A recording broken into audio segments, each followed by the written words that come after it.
One. Good afternoon. It's time for Tuesday Tips at 2. We're at Be So Creative Studios here in Las Cruces, New Mexico. I'm Ellen, and I know you've been tuning in every Tuesday and learning a lot from Sandy about doing some quilt binding, and today you're going to get my version of quilt binding. I'm going to do it start to finish on a little project.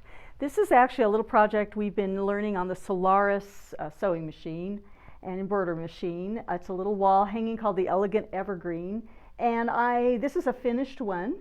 I'll talk a little bit about my binding techniques, and then I've got a couple of unfinished ones, and I'll show you just how I go through the process.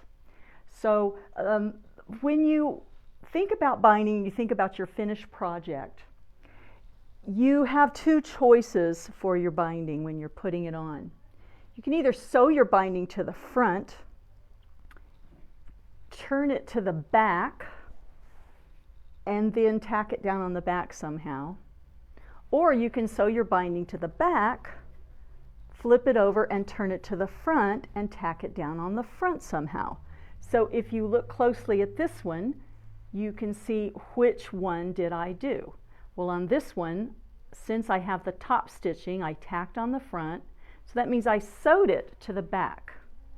So I started sewing on the back, and another thing you can notice is that the side that you sew on is going to be slightly skinnier than the side that you put to the other way. So here the back is skinnier, about 3/8 of an inch wide, whereas the front, the binding is about 1/2 inch wide. So that's because I sewed to the back and then wrapped it over. Also here you can see the top stitching on the front. Maybe you don't like that. Maybe you don't want to see the top stitching on the front. So if you don't want to see your top stitching there, you can sew on the back, or you can sew to the front, bring it over, and then you can stitch in the ditch. So if this were the front of my quilt, I would be stitching in the ditch here, so the stitching would be invisible on the front, but on the back it would be catching that folded edge that comes to the back. It would be skinnier on the front and fatter on the back. So you have to think ahead about the look that you want. Alrighty, so we're going to sit down and I'm going to show you the first step, which is going to be putting all our binding together. So I like to cut my binding 2 1/4 inches wide, and I like it because it makes a nice narrow binding. I think that more modern quilts these days are going to a more narrow binding. It used to be we made them a little fatter, but I think the narrow is a little bit more modern look. If you're just starting out, I recommend starting at 2 1/2 inches. A 2 1/2 inch binding gives you a little bit more wiggle room as you're learning, but as you get more and more careful in the process, you might like to make it thinner. So mine are 2 1/4 inch. You cut all these long strips, and it's so careful. You have to be so careful to cut these accurately. Make sure that you lay your ruler down there, cut with your rotary cutter across. Don't let that ruler slip over and make this a little bit too wide or too narrow. You might, if you have an AccuQuilt cutting system, that's how I love to cut mine. I cut mine with that. That way I know they're right.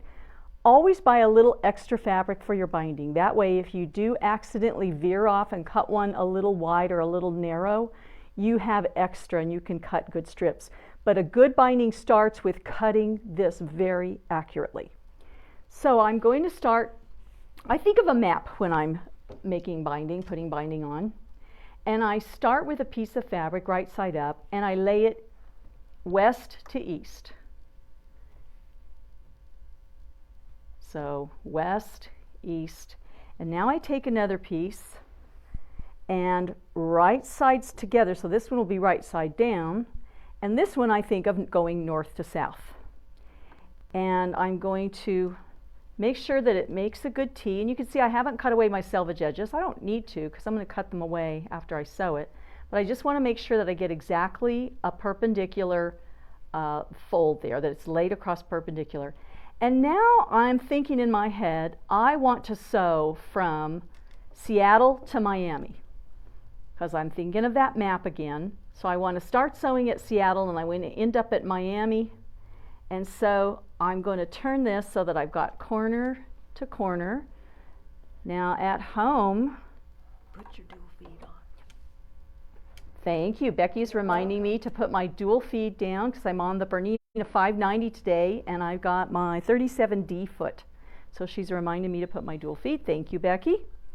So if you have markings on your machine, you can use your marking that goes down your center needle. It's really nice because then you can line that corner up. If you have the Solaris or one of the baby locks that has the laser pointer, you can turn on your laser and it'll send a laser light straight down there so you know that your corners are lined up. But it's not very hard to get these lined up. And I'm just going to sew. Oh, it wants to know which foot I have on. And I have on, oops, 37D.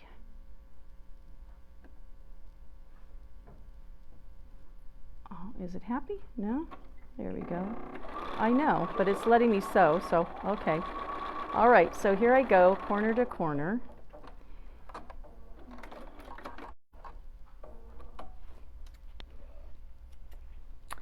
And so now I can come along and I can just cut my 1/4 inch seam allowance. And once I do that all the way around, as long as I need to go on my strips, for this little project I only need 2, it's time to go over to the ironing board and let's press these.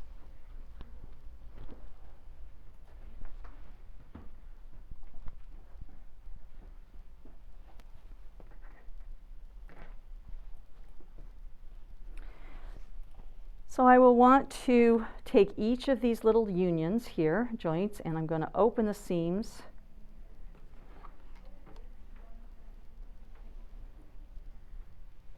And give them a nice press. And I'll do that as I go from seam to seam. And the next thing I want to do is take this, and by the way, this is called double fold binding because I'm going to fold this entire thing in half like that. And we have recently just acquired the coolest little sewing notion here at the store, so I'm going to use it and just show you real quickly. I'm trying to remember the name of it. Pressmate. It looks like this. I'm going to get the name of it for you in a moment. Just get your first part folded, and then there's 2 little belt loops that it goes under here. You can set your iron right there. It's a silicone pad, so it doesn't do any damage. And you just start pulling your batting through and your binding, and it is the neatest thing. And all you have to do is just kind of align it as it goes in, pull it, and boy, oh boy, I'll tell you, this thing works great. So just a little commercial here for that little pressmate, and I would do that all the way through until I got my binding completely done. Oh, it's called Binding Ease. Here it is, Binding Ease. Great little product. It is $29.99. I love it. So once I have my binding made, I also need to think about how I'm going to trim my quilt top. So if I had been quilting all along here, then I'm going to have to trim up the edges of my quilt before I put the binding on. This is another time when you want to be very, very accurate. Not only trimming your binding accurately, but trimming your quilt accurately. When you are trimming this edge off, and you're going to be trimming this and trimming away all your extra batting and fabric, you want to measure from this mark, from your border, or from the row of quilting, but something that's visually, you're going to see visually. You can't really tell by looking over here if this is straight or not, but you can certainly see this line. And so I would be measuring, and on this quilt it is 2 3/4 inches from that quilt top, from where my border started. That's where I would cut. So as I went around trimming this, you can see that my border wasn't always exactly right. Sometimes I have a little sticking out, sometimes I don't. But that's okay. I'm measuring from this edge. Trim very carefully here and make sure you get a nice square all the way around that. Now when I take my binding, and I've got several different versions here, that's why they keep changing color. I want to pick some place. I usually pick a place here on the right side that I want to begin. And I want to take at least 6 inches, 6 to 7 inches, and let that just hang loose. I'm not going to start sewing there. I do not like pinning much, and so my method of putting on binding uses a minimum of pins, maybe about 4 or 5 pins. Because I don't like them. They poke me, they stick me in the hand, and it makes me angry. So there's one time to use a pin, just where I want to start. And before I start sewing, I like to preview where my binding is going to end up. And the reason I do that is because whenever I reach a place where I joined 2 pieces together, I do not want that part of the binding to end up at a corner, because I'm going to be doing a folding, mitering process at the corner, and the last thing I want is 2 or 3 extra layers of fabric there. So I always preview, and I just sort of pinch here, pinch. You may not be able to see all this, pinch. I just want to see, are those joints going to be in my way? Are they going to be in the corners? And they're not. I'm in a great spot, so I know I want to start here.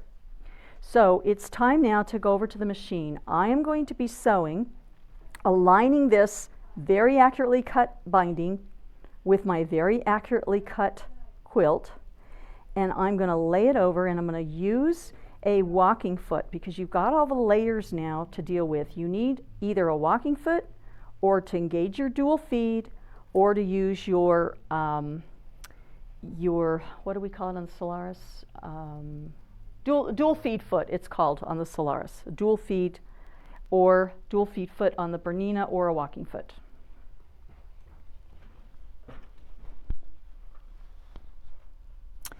So I'm going to go ahead and continue. I can keep using my 37D because I've got the dual feed, so that'll take care of the layers. And I like having that 1/4 of an inch. And the measurement I'm going to use is not a 1/4 of an inch, not 3/8 of an inch, but somewhere right in the middle. So I want either, you could call it a fat 1/4 inch, or a shallow 3/8 inch, or a scant 3/8 inch, however you want to call it. But what I want to see is, I want to see a little tiny bit of edge over there just past my 1/4 of an inch. That's going to allow my quilt to fold better, fold over just the right width.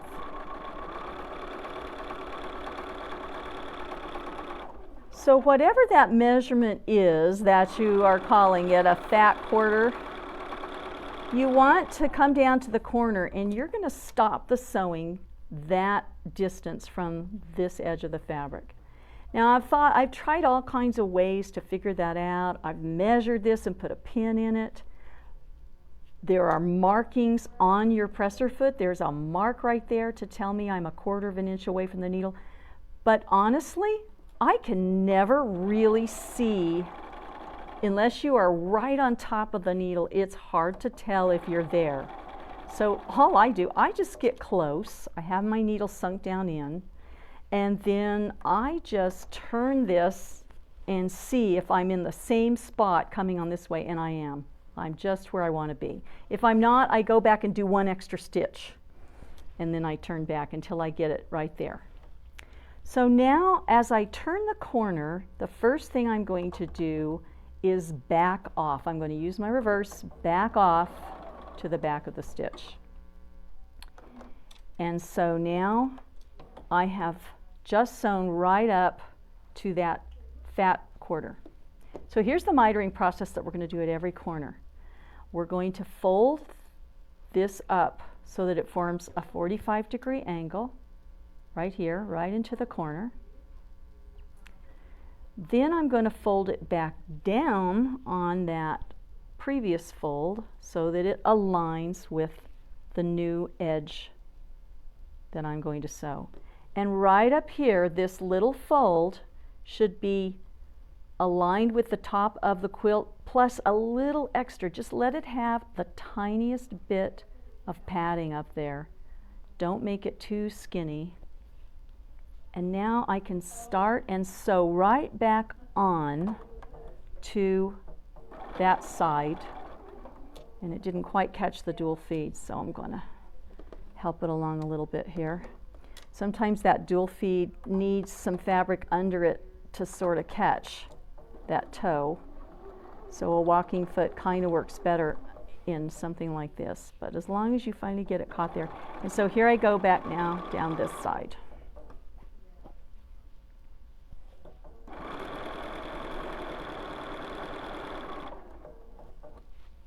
And I just sew about 3 inches, and then I stop and align.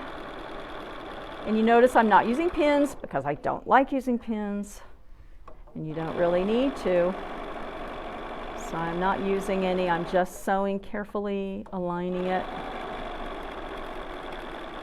Getting close down here, so I'm going to stop. Let's just see how I did. Oh, I'm not far enough. I'm going to sew a few more stitches. And the nice thing about these is, actually I have the pivoting feature on, so I don't even have to put, that's perfect. I like that, so I'm ready to sew backwards. And here I go again. Fold straight up, fold straight back down, and back to sewing.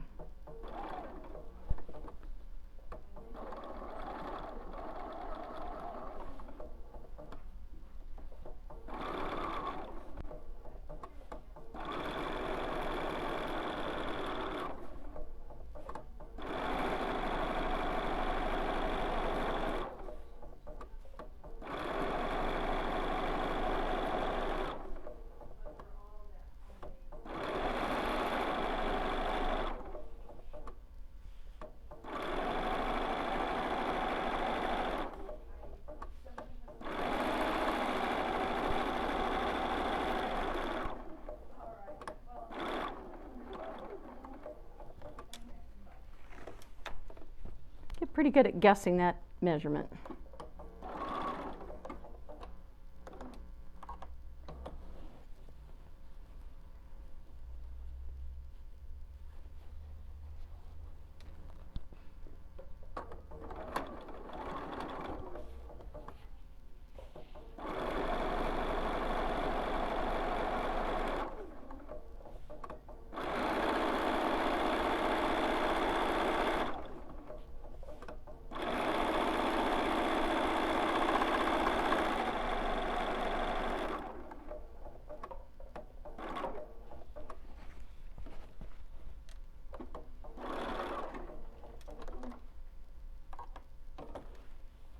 And our last miter, and we're almost home. At this point I have to remember that I'm going to be meeting up with my previous, with the beginning here in a moment. So I want to make sure, as I think ahead, that I leave myself some room, about 6 inches of space between where I started and where I ended. So I'm going to stop about here.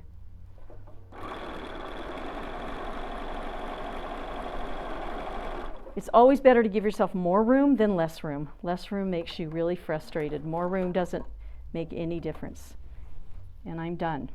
So now all I have left is I have to join these two. So what I do for this, I just turn it back this way. And what I do now is I pretend that I'm at the very beginning of the process. Remember, the very first thing we did is we took a piece of binding and we laid it from west to east. So that's what I'm doing. I'm opening up this binding here, putting it right side up and laying it west to east, just like when I started. And remember what we did with this one. I open it up and I laid this one north to south.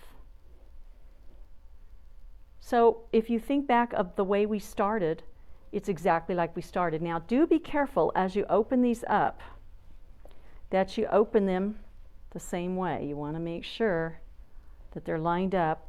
Open them together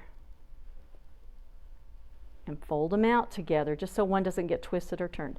West to east, north to south, make a nice T, and you're going to sew from Seattle to Miami. You do have to kind of ignore the fact that there's this quilt being dragged along. Just ignore that and sew along. And you can see I didn't even put a pin in. I'm sewing along. Just let your quilt right along with you. And now, just as before, I'm going to take my scissors, clip off that 1/4 inch seam. Now this time I can't really go to the pressing board. It's too hard to press this open, so it doesn't matter. Oh, actually, no, I shouldn't have done that yet. I should not have done that yet. Sorry, I forgot to do my my cutting off. Sorry, I have to back up one step. I forgot to show you how to trim this. Okay, everybody back up a second. Before we open these up, we have to trim them, so excuse me for forgetting to do that. I need to lay these next to each other here, one over the other. And what I have to do is I have to trim off one of the sides. And the amount that I trim is exactly the same width of my binding. I cut this binding 2 1/4 inches. So I need to trim off so that there's 2 1/4 inches here from beginning to end. So here's one side, there's 2 1/4 inches, so I trim this side. So sorry, I got ahead of myself there. So now I have it trimmed so that they overlap each other 2 1/4 inches, the very same measurement as the width of my binding. Now I am ready to do my little trick. Sorry. Now I'm ready to open them up. Thought I had a little too much there. Now I'm ready to open them up. West to east, right sides together, and this one goes north to south. And this time, actually, they will line up just perfectly. I don't want any left over this time. I'm going to grab my quilt and I'm going to go from Seattle to Miami. And if you do want to put a pin here just to keep yourself from, keep your fabric straightened out, you can.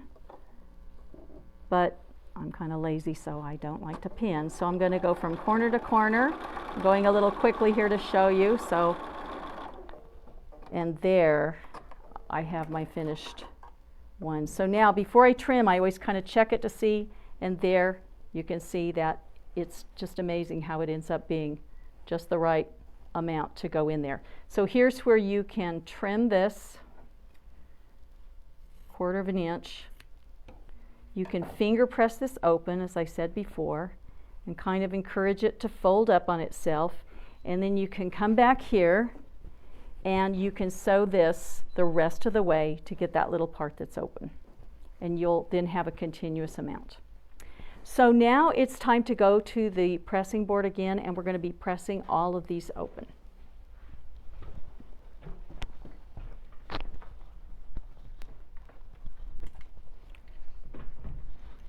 Get rid of the wires here.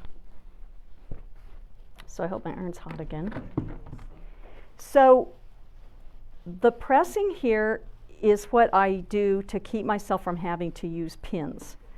I really like to get a nice edge. I kind of pull on this binding and make sure my iron gets right in there on the edge, and I really like to press the edge of this over. And when I get up in this corner, I use the corner of the iron to get into the corners, and I really give a good pressing here. And I won't go all the way around, but I think you get the idea here. Now, because of that mitering process we did, you'll be able to turn this over, and that top will form a perfect 45-degree miter on that corner. That's just because of the way we folded it up. So after I do that all the way around, I'm going to go to the back side, and now I'm going to bring my folded edge over, and it's going to cover up my previous stitching, and I'm going to give it another really good press here. At this edge, I just go straight up here to that mitered edge, and I really give it a good tug, a good push. And it's hot, so be careful. I always burn my fingers on this part because that's going to really be hot. And now I'm going to get a pin just so I won't burn myself. And now this side will fold straight down, and you'll have a perfect miter there on the back side. And you're going to press going down the next row. If you do want to put a pin in, this is one good place you could put a pin. If you want to pin your miter down, refold it, and just put a pin right in that corner to hold your little mitered corner. That's the only thing I pin as I am stitching down binding is my mitered corner. Everything else I just rely upon what I pressed. So if you had done that all the way around your quilt, and you notice on this one I decided to sew from the front and bring it to the back. So the front is smaller, it's skinnier, and the back side is a little fatter. So now I'm ready for the last step, and that is I'm going to be top stitching and stitching down my other side of the binding. So back to the machine.